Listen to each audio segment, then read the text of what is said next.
السلام علیکم ورحمۃ اللہ وبرکاتہ۔ الحمد للہ رب العالمین والعاقبۃ للمتقین والصلاة والسلام علی نبینا محمد وعلی آلہ وصحبہ اجمعین ومن تبعہم بإحسان الی یوم الدین۔ اما بعد فاعوذ باللہ من الشیطان الرجیم، بسم اللہ الرحمن الرحیم۔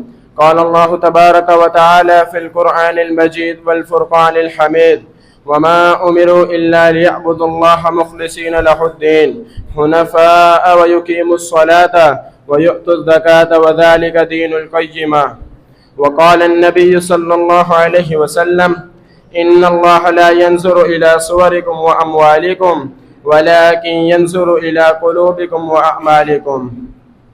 سامعین محترم، اخلاص ہر عبادت کی روح ہے، اور ہر عبادت میں اس کی اہمیت ایسے ہی ہے جیسے ایک جسم میں روح کی حیثیت ہوتی ہے۔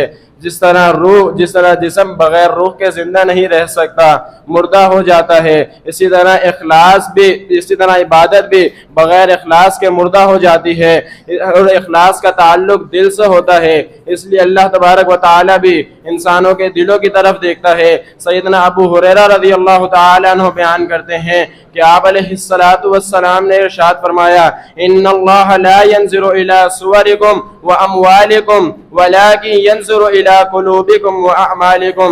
بے شک اللہ تعالیٰ تمہاری صورتوں کی طرف اور تمہارے مالوں کی طرف نہیں دیکھتا۔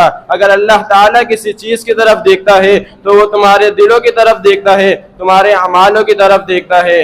اسی طرح اللہ تبارک و تعالی نے ایک اور مقام پر اپنی اخلاص کی اہمیت کو واضح کرتے ہوئے ارشاد فرمایا، وَمَا أُمِرُوا إِلَّا لِيَعْبُدُوا اللَّهَ مُخْلِصِينَ لَهُ الدِّينَ حُنَفَاءَ وَيُقِيمُوا الصَّلَاةَ وَيُؤْتُوا الزَّكَاةَ وَذَلِكَ دِينُ الْقَيِّمَةِ۔ انہیں محض اس بات کا حکم دیا گیا ہے کہ وہ اللہ کی عبادت کریں اور اللہ کے لیے دین کو خالص کرتے ہوئے اس کی عبادت کریں، شرک وغیرہ سے منہ موڑتے ہوئے نماز قائم کریں، زکوٰۃ ادا کریں، اور یہی سب سے صحیح اور درست دین ہے۔ سامعین محترم، اس آیت میں ذرا غور کریں۔ اللہ تبارک و تعالی نے فرمایا کہ اللہ تعالی نے اس آیت میں بندوں کو 5 چیزوں کا حکم دیا۔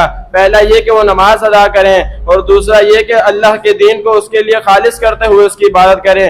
تیسرا، اسی بات کی مزید تاکید لفظ حنفاء کے ساتھ کی، یعنی غیر اللہ سے منہ موڑتے ہوئے صرف اللہ تبارک و تعالی کی طرف یکسو ہو کر اس کی رضا تلاش کرنے کے لیے اس کی عبادت کی جائے۔ چوتھا، نماز ادا کی جائے۔ پانچواں، زکوٰۃ ادا کی جائے۔ ان 5 احکامات بتانے کے بعد فرمایا، وَذَلِكَ دِينُ الْقَيِّمَةِ، اور یہی سب سے صحیح اور درست دین ہے۔ یعنی کہ یہ 5 احکامات دین اسلام کی شرط ہے، اور اخلاص بھی دین اسلام کی شرط ہے۔ اس سے ثابت ہوا کہ جس عمل میں اخلاص نہیں وہ عمل قابل قبول نہیں۔ اسی طرح اللہ تبارک و تعالی نے ایک اور مقام پر اخلاص کی اہمیت کو واضح کرتے ہوئے فرمایا، الا للہ الدین الخالص، خبردار اللہ کے لیے ہی دین خالص ہے، یعنی اللہ کے ہاں خالص دین ہی قابل قبول ہے۔ سیدنا ابو امامہ رضی اللہ تعالی عنہ بیان کرتے ہیں کہ ایک شخص آپ علیہ السلام کے پاس آیا اور آ کر کے کہنے لگا، اے اللہ کے رسول، آپ کا اس شخص کے بارے میں کیا خیال ہے جو جنگ میں جائے اس نیت سے کہ اسے شہرت بھی ملے گی اور اسے اجر و ثواب بھی ملے گا، تو اسے کیا ملے گا؟ تو آپ علیہ السلام نے ارشاد فرمایا، لا شیء، اسے کوئی چیز نہیں ملے گی۔ صحابہ کہتے ہیں اس شخص نے یہ سوال 3 مرتبہ کیا، آپ علیہ السلام نے تینوں مرتبہ یہی جواب دیا۔ پھر فرمایا، ان اللہ لا يقبل من العمل الا ما كان له خالصا وابتغي به وجهه، بے شک اللہ تعالیٰ کوئی عمل قبول نہیں کرتا سوائے اس کے جو اس کے لیے خالص کیا گیا ہو اور اس کے ذریعے سے اللہ رب العالمین کی رضا تلاش کی گئی ہو۔ سامعین محترم، اللہ تعالیٰ نے اپنے پیارے پیغمبر علیہ السلام کو حکم دیتے ہوئے ارشاد فرمایا، وَقُلْ إِنِّي أُمِرْتُ أَنْ أَعْبُدَ اللَّهَ مُخْلِصًا لَهُ الدِّينَ۔ اے پیغمبر علیہ السلام، آپ کہہ دیجئے کہ مجھے حکم دیا گیا ہے کہ میں اللہ تعالیٰ کی عبادت دین کو خالص کرتے ہوئے کروں۔ اللہ تعالیٰ سے دعا ہے کہ اللہ تعالیٰ ہمیں اپنے اعمالوں میں اخلاص پیدا کرنے کی توفیق عطا فرمائے۔ آمین۔ وآخر دعوانا الحمد للہ رب العالمین۔